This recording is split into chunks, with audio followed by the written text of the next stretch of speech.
Je vous assure, il y a de la musique.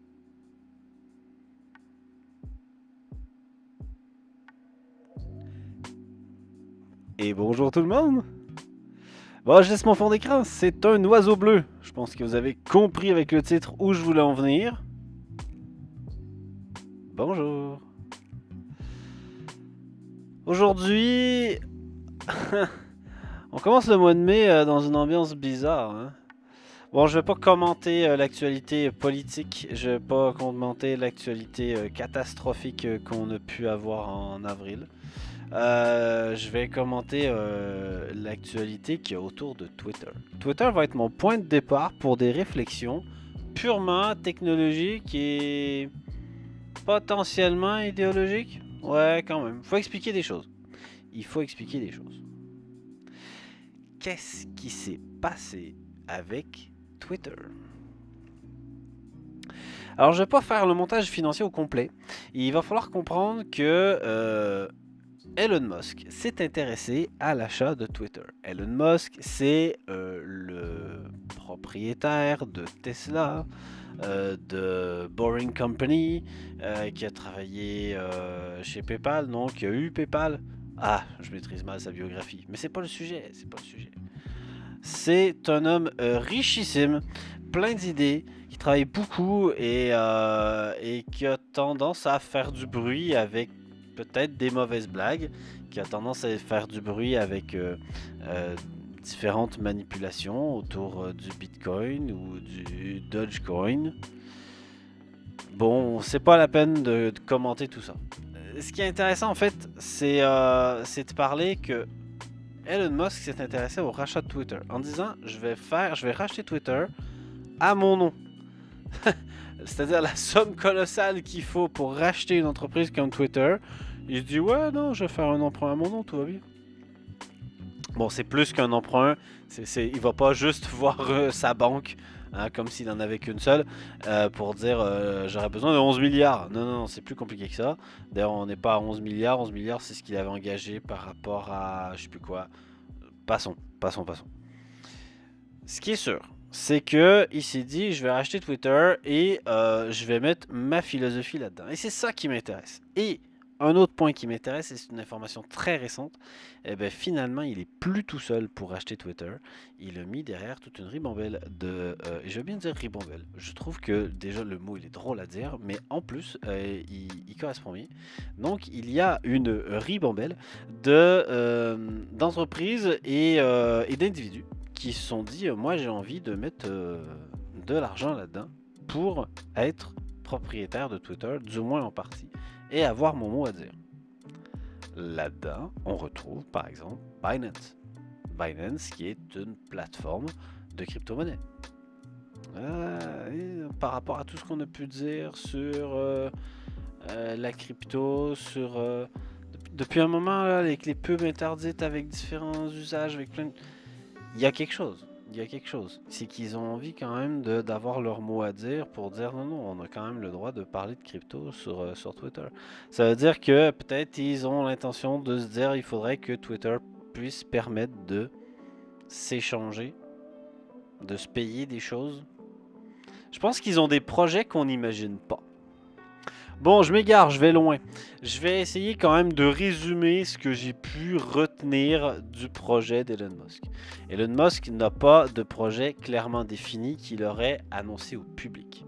Il y a deux aspects. Il y a des spéculations par les journalistes qui ne voient à travers Elon Musk et le discours qu'il peut avoir à propos de Twitter que le prisme de ces différents discours sur la liberté d'expression et ses interventions un peu limites, surtout sur Twitter, mais aussi ailleurs. Et c'est tout. C'est tout. Donc il y a des spéculations sur, oui, probablement qu'il veut permettre à tout le monde de dire absolument ce qu'ils veulent. Probablement qu'on n'aurait jamais interdit à Donald Trump de revenir sur la plateforme. Et est-ce que c'est grave? Est-ce que ça pose plein de questions éthiques? Et c'est pas vraiment le sujet que je vais amener, mais il faut quand même y penser. Il faut quand même se dire, attention, là, on a un homme qui n'a pas la langue dans sa poche, a pas envie que les gens mettent leur langue dans leur poche, et probablement, c'est des choses qu'on lui prête, mais c'est des choses que j'ai pas pu vérifier. Euh, Bref. Quels sont ses projets à lui? À côté de ça, il a quand même annoncé autre chose. C'est très très vague, mais il a dit il y a plein de choses à faire. Il y a plein de choses à faire. Vous avez vu le barbelé? Il y a plein de choses à faire. Non, sérieusement, c'est vrai, il y a un potentiel énorme sur Twitter pour en faire autre chose. C'est-à-dire en faire plus que la plateforme où on fait que du microblogging et qu'on envoie comme ça à tout le monde en public ou parfois à des réseaux privés tout ce qu'on pense et tout ce qu'on veut et, euh, et je pense qu'il veut peut-être créer des liens plus forts. Je pense qu'il veut que ce soit une plateforme qui fasse un peu plus de bruit. Je pense qu'il veut permettre à ce qu'il y ait du commerce. Il a parlé d'enlever la pub. Il a forcément une idée pour rendre Twitter rentable autrement. Un homme comme ça ne s'engagerait pas dans Twitter en disant je vais enlever la pub sans avoir la moindre idée de comment est-ce qu'il pourrait faire de l'argent autrement. Donc il a des idées, c'est sûr. Il est allé chercher plein de gens, c'est qu'il a réussi à les convaincre. Je pense qu'il y a quelque chose de gros qui se prépare pour Twitter. Et je pense que ça n'a aucun rapport avec le Metaverse. Qu'on en parle tout de suite, là, je pense qu'il n'y a pas de lien avec le Metaverse. Mais peut-être, hein, je me trompais. On aura des nouvelles au fur et à mesure. De toute façon, c'est pas une affaire qu'on peut vraiment suivre. Donc, revenons sur ce que je voulais dire. Un réseau social probablement sans filtre. Il y a forcément un degré de filtre qui va être imposé. Alors, peu importe ce qu'on lui prête à propos de sa façon de voir la liberté d'expression, il y a quand même des choses qui sont au-dessus d'Elon Musk. Hein. Je veux dire, c'est pas le président, et même si c'était le président, en fait, le président, il est quand même en dessous des lois. C'est-à-dire que entre humains, on s'est mis d'accord. Enfin, ça m'exclut, j'ai jamais donné mon accord, mais je trouve que c'est une bonne chose avec du recul. En tant qu'humanité, on s'est mis d'accord pour placer quelque chose au-dessus de nous tous. On s'est mis des lois qu'on décide ensemble, mais elles s'appliquent à tout le monde. Donc, avec je dirais les récents événements en Europe, quand il y aura l'obligation pour Twitter d'être transparent face à l'Union européenne, face à différents contrôles, face à la nécessité qu'il y ait des experts qui puissent voir certains algorithmes, certains types d'algorithmes, il va être obligé de s'y plier. Ou alors, il pourra plus, simplement, Twitter ne pourra plus être sur le réseau européen. Ce qui n'aurait pas de sens, je pense. Est-ce qu'on va forcément tous se retrouver avec une alternative à Twitter, un truc européen pur, genre Mastodon, que j'adore, hein, mais j'y crois pas. Donc il y a forcément beaucoup de choses qui vont se passer, mais je pense que c'est pas nécessairement un scénario catastrophe. Ensuite, il y a plein de choses à faire. Bon, j'ai vu beaucoup de choses. Déjà, il voudrait qu'on puisse avoir confiance dans l'information. Ça vient un peu contredire le premier propos qu'on lui prête, comme quoi il y aurait une liberté d'expression sans fin. Donc, il y a quand même quelque chose lié à comment est-ce qu'on pourrait avoir des informations fiables sur Twitter. Et ça, c'est super important. Qu'est-ce qu'il va faire avec ça? Sachant que c'est un homme qui s'intéresse beaucoup à l'IA, je pense qu'il va mettre une bonne dose d'IA là-dedans. Je sais pas à quel point il faut y croire parce que l'IA, ça coûte. C'est-à-dire que ça coûte super cher en ressources, en calcul. Et comment est-ce qu'on va réussir à pouvoir analyser un tweet en un rien de temps, sachant qu'il y a tellement de tweets à la seconde? Je suis pas sûr de ce que ça va donner. Ensuite, il y a une autre chose à savoir, c'est que Twitter, c'est un réseau social énorme qu'absolument tout le monde connaît, mais ça veut pas nécessairement dire que tout le monde le fréquente. Le nombre d'utilisateurs sur Twitter est bien en deçà du nombre d'utilisateurs sur Facebook, sur YouTube, sur TikTok. Twitter est en deçà. C'est pas le plus gros réseau social. mais ça en est un très gros. C'est quand même un réseau social majeur. Hein? Et sans faire de mauvaises blagues, rappelons-nous quand même qu'on a des personnes comme ça qui se sont dit que faire un tweet, permettait de justifier de leur volonté politique. Hein? On en parle un peu? Attendez. Ah ben oui, il faut que je fasse comme ça. On en parle un peu? Ouais, non, mais n'en parlons pas plus que ça. Mais tout ça pour dire, peu importe ce qu'on publie, il semblerait que ça a un impact. Donc c'est quand même important à prendre en compte.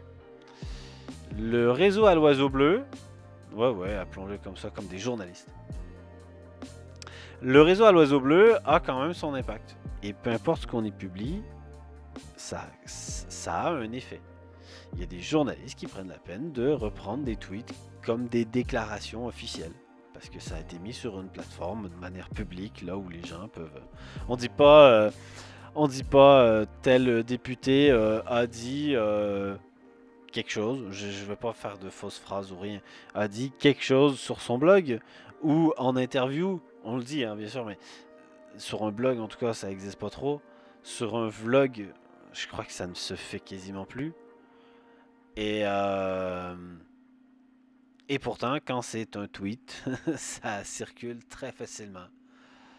Bon, passons. Il y a plein de choses intéressantes à propos de Twitter et il y a plein de défauts aussi. Je voulais cadrer l'idée que ce que veut Elon Musk n'est pas clair et je pense qu'il faut chercher beaucoup plus loin parce que Elon Musk ne veut pas simplement rendre Twitter complètement ouvert à tous les avis, tout le temps. Ce n'est pas possible, ce n'est pas croyable. On verra. Et il y a quand même eu un lien avec ça. Il y a quand même eu des conversations qui sont apparues à propos du Web 3. Et c'est là que Papy Jeep débarque. Il est temps que je vous raconte des choses. On va sortir complètement de Twitter. On va y revenir tout à l'heure. Pour le moment, j'ai besoin de vous parler de ce que c'est que le Web 3. D'abord, c'était quoi le Web 1? Genre, on a décrété un jour qu'il y avait un Web 1.0? Jamais. Non. En fait, oui, mais récemment. Mais jamais au départ du web, on s'est dit on va appeler ça le web 1.0. Non, c'était le web, point. C'est-à-dire qu'on avait une technologie HTTP, on avait le HTML et on s'est mis à voir le web, point. C'est tout. Mais un jour, des technologies sont arrivées et des technologies, ça veut dire en gros simplement on s'est mis à exploiter l'HTML différemment, on s'est mis à le connecter avec différents langages de programmation comme du PHP et puis on s'est mis à rendre des choses interactives. Et c'est là qu'est arrivé Wikipédia, et puis dans l'essor de Wikipédia qui était quand même déjà depuis un moment, il y a aussi eu les réseaux sociaux, et là en fait on est passé d'un paradigme où on était uniquement consommateur d'informations en ligne, à un paradigme où on était également créateur de l'information en ligne. Donc on venait publier nos vies sur Twitter, Facebook et autres, et on venait également contribuer à la rédaction d'articles sur Wikipédia, ou alors on avait l'essor de plein de plateformes qui nous permettaient d'avoir nos blogs. Un blog, c'est simplement un weblog, c'est-à-dire l'endroit où j'enregistre sur le web des informations qui me concernent, ou qui concernent l'entreprise où je travaille. Bref. Et donc, le Web 2, c'est un concept. C'est juste que on a des gens qui se sont dit, eh bien, on voit une évolution, c'est gros, il faut qu'on puisse marquer à quelque part que dans l'histoire, on est passé d'un mode web initial, le Web 1 si vous voulez, mais jamais on l'a appelé le Web 1, à une nouvelle version, le Web 2.0. Et les choses ont continué d'évoluer.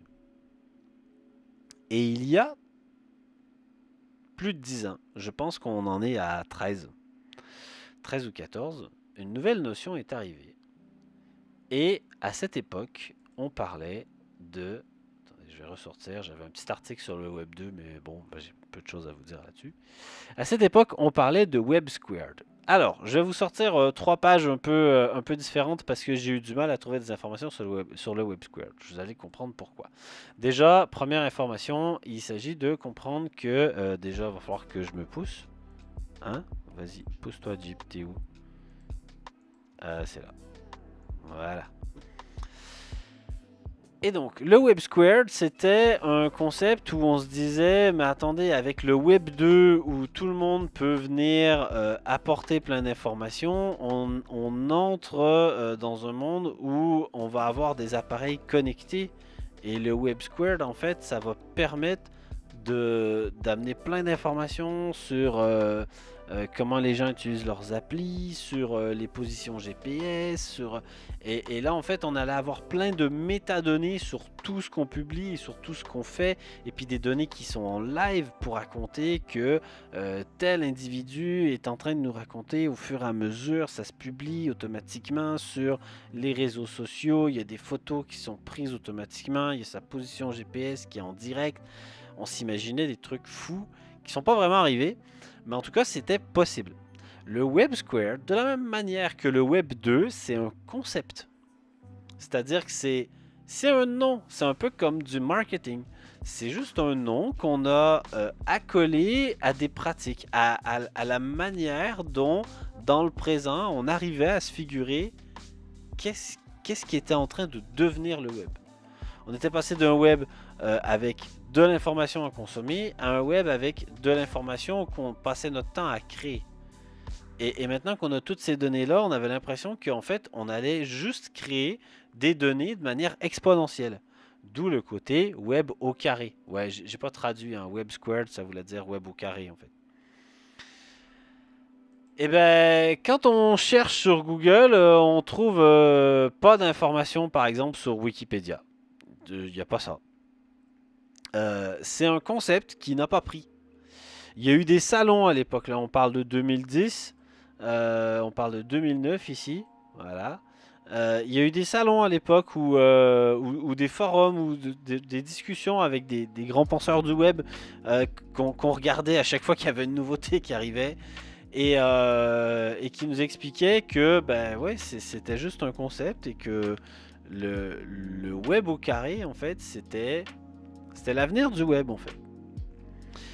La définition a un peu évolué en se disant ouais mais il y aura un web 3.0.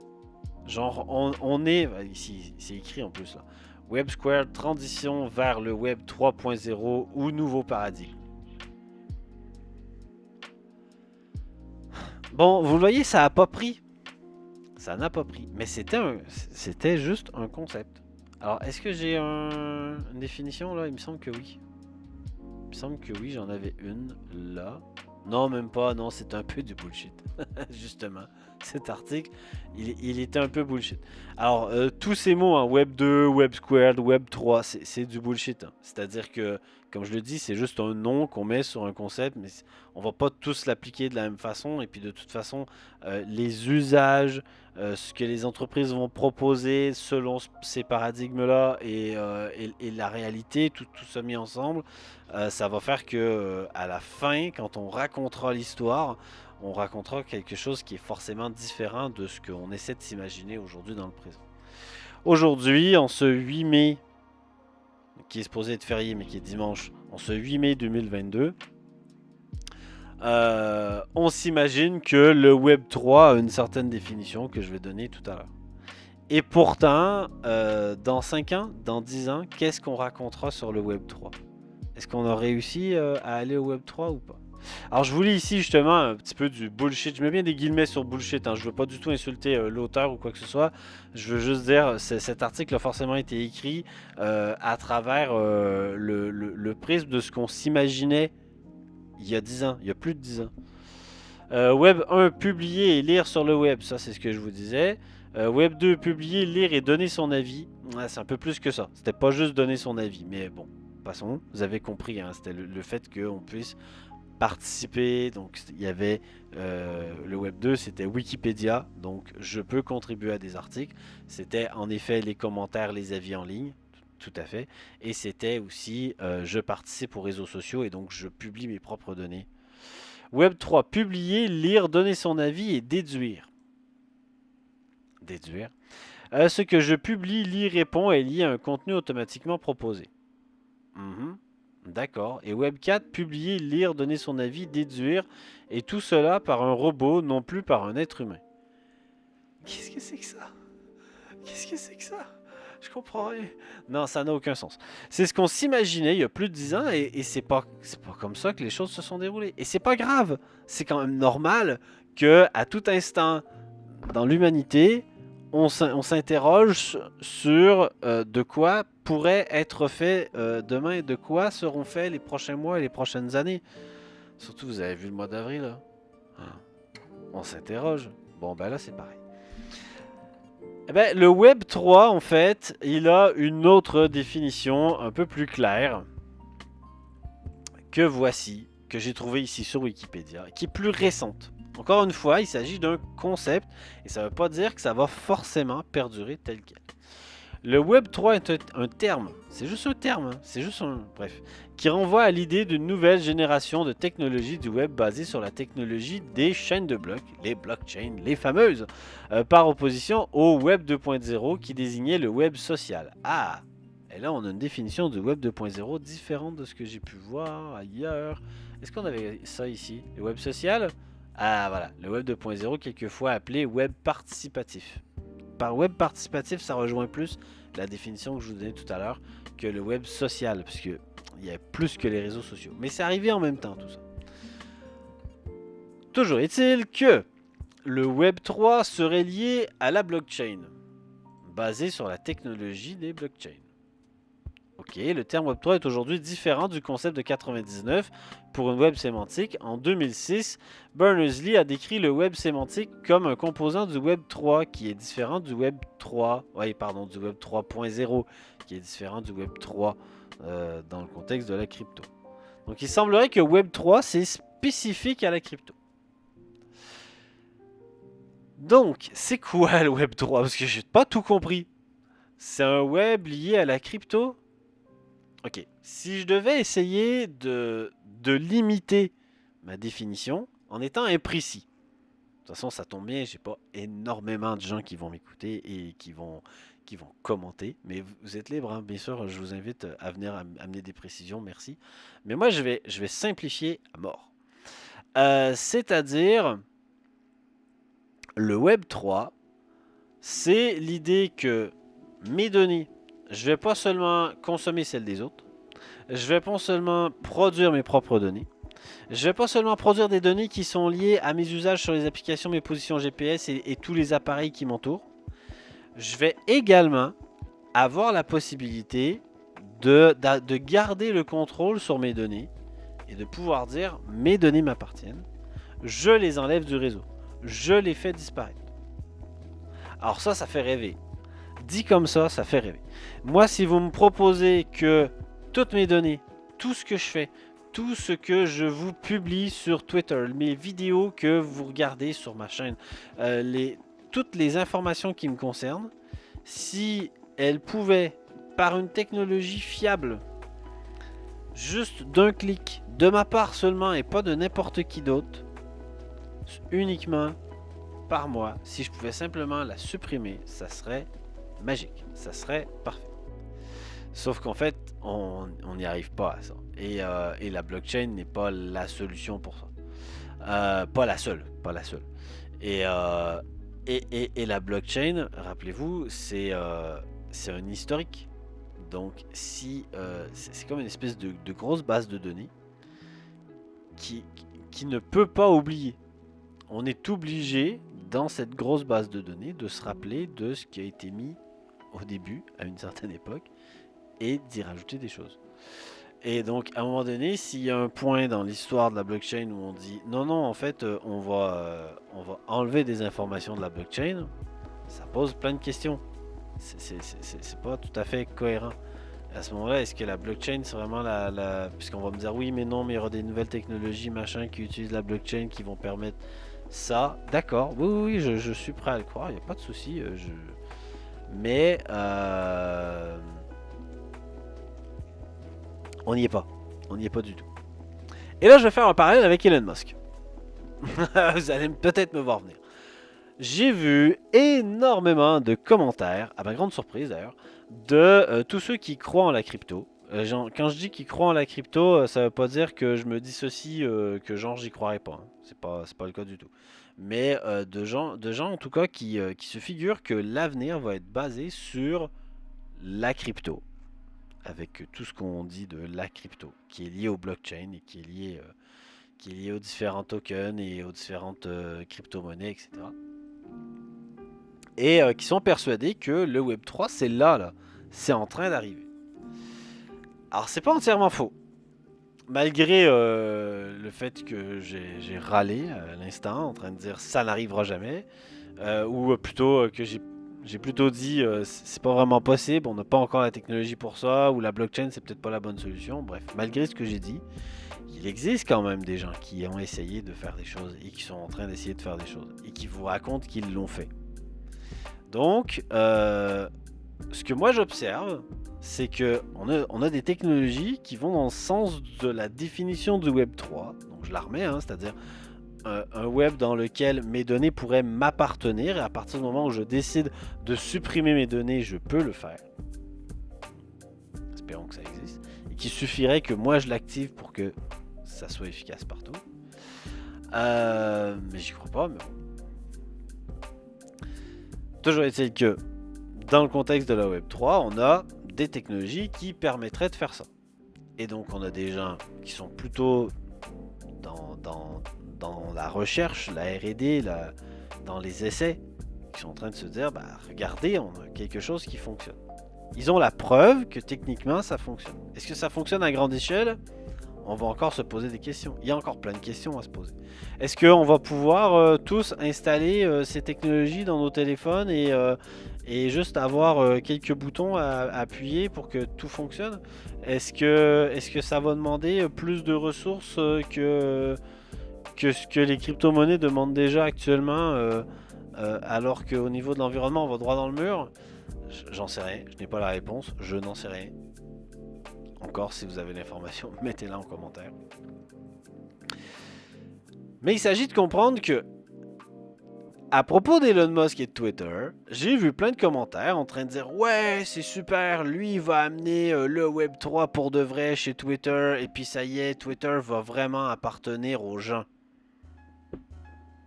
Première nouvelle. Donc il achèterait une entreprise pour se dire non mais en fait les données de Twitter elles vont plus appartenir du tout à Twitter, on va juste éditer un logiciel et les gens ils vont juste utiliser la plateforme. Et ils seront maîtres de leurs données. Et ça sera décentralisé. C'est-à-dire qu'ils auront l'information partout sur d'autres ordinateurs mais pas les nôtres. Serveur, ordinateur, ce que vous voulez. Je n'y crois pas une seconde. Je dis pas que c'est impossible, je dis pas que ça n'arrivera jamais. Je dis juste que si ça arrive en moins de 10 ans, ce serait surprenant. Mais ça peut, hein, ça peut. Sauf que les gens qui comprennent quelque chose à la crypto sont finalement assez rares. Les gens qui arrivent à comprendre c'est quoi le Web 3, qui arrivent à comprendre le concept jusqu'au bout. Moi, je comprends pas parce que je me suis pas assez intéressé. Il y a des aspects, il y a des flous à travers le Web 3 qui sont pas très clairs. Pardon. Mais c'est pas le sujet. Ce que j'essaye de mettre là, c'est méfiez-vous de tout ce qu'on peut raconter sur l'avenir. Méfiez-vous de ce qu'on vous dit à propos de certains gros portefeuilles qui achètent des entreprises. Qu'est-ce qu'on a pu raconter à propos de Twitch? Allez chercher, vous allez voir. Ce qu'on a pu raconter à propos de Twitch racheté par Amazon. Qu'est-ce qu'on a pu raconter à propos de tout ce qu'a pu faire Google, de tout ce qu'a pu racheter Google. C'est quand même gros. Et avec du recul, il s'est pas passé tout ce qu'on avait dit, il s'est pas passé tout ça comme dans un effet de catastrophe. Méfiez-vous de ce qu'on vous raconte. Aujourd'hui, donc, on a un événement majeur dans l'histoire du web où on a une plateforme qui pourrait entièrement appartenir, enfin qui aurait pu entièrement appartenir à une seule personne. Finalement, ce ne sera pas le cas. Cette personne, Elon Musk, s'est mise d'autres personnes avec elle. Et puis on a des... j'ai envie de dire des croyants, mais c'est pas le bon terme. On a des gens à la pointe de la technologie, à la pointe de ce que c'est que la blockchain et les crypto-monnaies, en train de se dire ah oui, ça y est, c'est lui, il va nous amener ce qu'on espère depuis longtemps, vive le Web 3, vive le contrôle de nos données. Ils ont un idéal qui est bon, ces gens-là. Ils se disent, on produit des données tous les jours, que ce soit quelque chose que j'ai volontairement exprimé, ou que ce soit quelque chose que j'ai juste j'ai cliqué à quelque part et ça a enregistré mon clic avec mon adresse IP, avec le contexte, l'heure et c'est associé à tous les autres clics que j'ai pu faire dans la journée et ça y est, on arrive à identifier mon profil. On arrive à identifier le genre de personne que je pourrais être. Et là, on a donc des gens qui se disent, dans ce contexte méga marketing où on est observé de partout, si j'ai juste un bouton à appuyer pour pouvoir faire reset et qu'on puisse m'oublier, ça va être génial. J'y crois, j'aimerais bien que ça arrive, mais ne mélangeons pas tout. Je ne crois pas que Elon Musk sera la personne qui nous amènera ça. Peut-être que je me trompe. Bah ouais, moi aussi je suis dans la spéculation. Alors, je suis en train de me plaindre un peu de ces gens qui font genre non, l'avenir ça va être comme ça, non, ça va pas être comme ça. Bah voilà, faites-vous votre propre avis. Je vous ai donné plein d'informations, c'est un peu pêle-mêle. Rappelez-vous qu'il n'y a pas eu de web 1.0, il y a eu un web 2. On a cru qu'il y aurait un web au carré qui a jamais vraiment été là, c'est-à-dire qu'on en a parlé pendant une certaine période, surtout pendant quelques mois, puis quand même l'idée s'est étirée sur quelques années. Mais finalement, c'est pas quelque chose qu'on a marketé, c'est pas quelque chose sur lequel on s'est appuyé pour construire le web. On a continué de faire du web, on a continué de faire avancer le JavaScript, le PHP, on a continué de proposer des nouvelles librairies, des nouveaux usages, de faire avancer les licences libres et de continuer à développer des librairies et des frameworks pour que on puisse toujours continuer à être des développeurs qui font avancer le monde. Donc, la réalité, les usages, les spéculations, un jour tout ça se croise et on ne peut tirer de bilan que quand tout ça est fini. Qu'est-ce qui va se passer avec Twitter? Je pense qu'on en reparlera que dans un an. Qu'est-ce qui va se passer avec le Web 3? Je pense qu'on en parlera encore dans longtemps. Et est-ce que la définition du Web 3 va évoluer? Ouais, je suis sûr. Je suis certain que la définition du Web 3 va évoluer. Pas parce qu'elle serait imprécise ou pas finie ou rien. Non, juste parce que il y aura forcément une nouvelle technologie blockchain qui va arriver, qui pourrait faire une belle révolution intéressante comme on a pu le voir avec les NFT, qui pourrait... on verra. J'ai pas envie de continuer à spéculer. Il pourrait juste se passer énormément de choses dans les années à venir, où on va finalement se dire ah ouais, mais en fait le Web 3 permet encore plus de choses, comment est-ce qu'on va faire? On verra. En attendant, je termine une dernière parenthèse. Vous m'avez déjà vu parler de Mastodon, je vais encore vous parler de Mastodon une dernière fois. Bon, c'est pas vrai, c'est pas une dernière fois. Puis je me rappelle plus du site, je crois que c'est John Mastodon, mais non, pas celui-là, Je vais y arriver, hein. Parce que Mastodon.social, c'est le réseau social. Moi, je voulais le logiciel. Qu'est-ce que Mastodon? Non plus. À propos, peut-être. C'est vrai? joinmastodon.org. J'aurais dû y penser. Waouh, il y a beaucoup de monde maintenant derrière Mastodon. Bon, toujours est-il que quand on parle de Web 3 et qu'on parle que c'est forcément lié à des crypto-monnaies, ça me choque un peu. Moi, plutôt pas des crypto-monnaies, pardon, je confonds. Que c'est forcément lié à la blockchain. blockchain. Moi, là où j'y crois pas, c'est que, on le sait, la blockchain, ça va être une base de données qu'on peut décentraliser, c'est-à-dire qu'on peut reproduire partout pour que plein d'ordinateurs aient la même information, le même historique. Et si, à travers la technologie blockchain, on est capable de retirer des données, super. Mais je trouve que c'est quand même un mastodonte. Non, c'est quand même gigantesque comme base de données et que du coup, si on commence à pouvoir en retirer des choses, ça me pose des questions en fait sur le coût du calcul que ça va demander. Alors que, avec deux concepts, il y a quand même moyen de publier, enfin plutôt d'avoir plus d'efficacité sur ce qu'on publie en ligne. Et donc plus de contrôle. Première chose, si je garde le contrôle de ce que je raconte en public, j'aurais peut-être moins envie de l'enlever. Ok, ça je sais, elle était facile. Elle était facile. Deuxième chose, si je me recentre sur Mastodon, mais en fait je vous parle de Mastodon parce qu'il a fait du bruit récemment, mais je vais plutôt vous parler de ActivityPub, qui est le protocole qui permet à différentes mastodontes, bien sûr, à différentes instances Mastodon de discuter entre elles. Et bien, avec ActivityPub, on va avoir la possibilité, sans la moindre blockchain, de dire ouais, en fait, ma publication du 10 décembre, je l'enlève aujourd'hui. Ou je viens de publier quelque chose, je l'enlève tout de suite. Alors là, je suis pas sur la bonne page qui l'expliquerait. Je vais peut-être aller sur la page d'accueil. Est-ce que c'est ici qu'on va avoir ça? Il y a un joli dessin que j'aime bien voir. Ressources, blog, documentation, application. Get started. On doit être pas loin. Ah non, j'ai vu un how it works. Voilà, comment ça fonctionne. C'est ça que je voulais.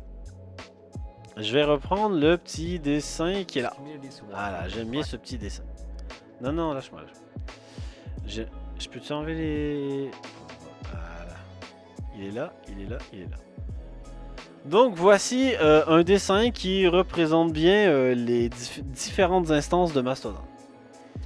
Ça pourrait ne pas être que Mastodon. Il y a aussi d'autres logiciels qui utilisent ActivityPub, comme PixelFed, qui est un équivalent de Instagram, comme PeerTube, qui est un équivalent de YouTube, comme... putain, il y en a plein d'autres. Il y en a plein d'autres. Bref. Et donc, toutes ces instances discutent entre elles. Un utilisateur qui est sur mastodon.social peut contacter un utilisateur qui est sur tout.je-sais-pas-quoi.space. J'invente des noms de domaine. Tout.space, ça existe peut-être d'ailleurs. Tout.space. Je le teste. Hein. Apparemment non. Apparemment non. Étonnamment. Ok, pas grave. Imaginons un domaine tout.space. Vous avez un compte là-dessus. Votre identifiant, ça va être @Jeep, comme on peut avoir @Jeep sur Twitter.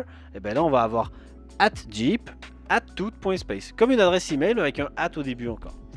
Et bien, un utilisateur donc de tout.space peut venir suivre un utilisateur de mastodon.social. Deux sites différents et pourtant depuis ma connexion à moi, je peux aller voir ce que les autres font. Et ça, c'est intéressant.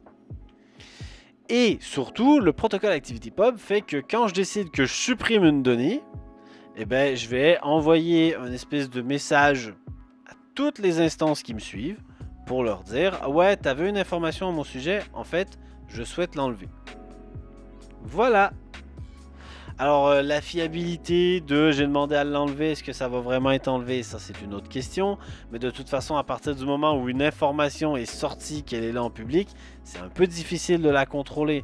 On a demandé à ce qu'elle soit dans tous les tuyaux, à ce que n'importe qui y ait accès. On donne des accès sur Twitter, sur Facebook, sur la vidéo que je mets sur YouTube. Si je décide de l'enlever, si j'étais suffisamment populaire, il y aurait des gens derrière moi qui seraient prêts à télécharger la vidéo pour la republier plus tard. Je suppose, peut-être un jour, ça m'arrivera peut-être. Mais vous avez déjà vu ça? Bon, ben, une fois qu'une information est publiée, c'est un peu difficile de décider de la retirer. Mais vraiment, hein, c'est pour ça que je crois pas trop en fait au Web 3. Je sais parfaitement que ce sera toujours possible de faire des screenshots, d'enregistrer les informations, faire des copier-coller. Il y aura toujours une possibilité de conserver l'information, même si à la base, l'auteur de cette information devrait en être le seul à garder le contrôle. Aujourd'hui, donc, c'est quand même possible, sans faire de blockchain, de publier sur une plateforme qui ressemble à Twitter. Hein, on l'a ici, le petit exemple là. Est-ce que je peux zoomer? Ah, voilà. Donc, de publier sur une plateforme qui ressemble à Twitter et d'échanger avec des gens et donc de décider d'un coup, en fait, tous mes tweets, mais toutes d'ailleurs, je dirais même tout mon compte, je supprime. Et d'annoncer à tous les autres serveurs, oublie-moi. Est-ce que tous les autres serveurs vont bien respecter ça? C'est un autre sujet. N'empêche que la technologie existe déjà. C'est bien. Voilà, je voulais juste terminer avec ça. Donc on est parti d'Elon Musk, de spéculation, de c'est quoi le Web 3, de pas mal de flou, de finalement le Web 3, moi j'ai l'impression que ça apporte pas tant de choses que ça. Et ça y est, je m'arrête là. Et ça faisait beaucoup pour aujourd'hui. J'ai quand même beaucoup parlé. J'espère que ça vous a intéressé. J'espère que j'ai réussi à vous amener plein d'informations. Je sais, j'ai hésité un peu. Je sais que je parle pas de manière parfaite, tout ça. J'essaie de m'améliorer. Mais c'est pas facile parce qu'avec tout le setup installé, le temps de préparation, le peu de temps que je peux avoir, c'est pas toujours évident. Je suis ravi quand même d'avoir fait ça encore aujourd'hui. Je vous remercie énormément pour votre écoute. Je vous remercie énormément pour vos likes, vos commentaires et vos partages que vous faites. Merci, merci, merci. Abonnez-vous, mettez la cloche. Ouais, je le dis comme d'autres. Parce que si vraiment ça vous intéresse, si ce que je raconte le dimanche matin vous intéresse, si les vidéos de dev que je ferai, oui, j'en ai pas fait, mais j'en ferai, rassurez-vous, j'en ai de prêtes, c'est juste qu'elles sont pas encore publiées. Mais si les vidéos de dev que j'ai pu faire vous intéressent, abonnez-vous, mettez la cloche ou alors trouvez un autre moyen. Il y a des alternatives qui permettent avec des flux RSS de suivre ce que je peux faire sur la chaîne. Abonnez-vous aussi sur le Twitter ou sur le compte Mastodon. J'ai un compte Mastodon. Il est dans la chaîne YouTube. Il est à côté de la vidéo. Allez voir, il est là. Encore merci à tous. Je vous souhaite un magnifique dimanche du 8 mai. Et je vous dis au mois prochain. Ou plutôt à bientôt parce qu'on se reverra en vidéo très bientôt. Bonne journée!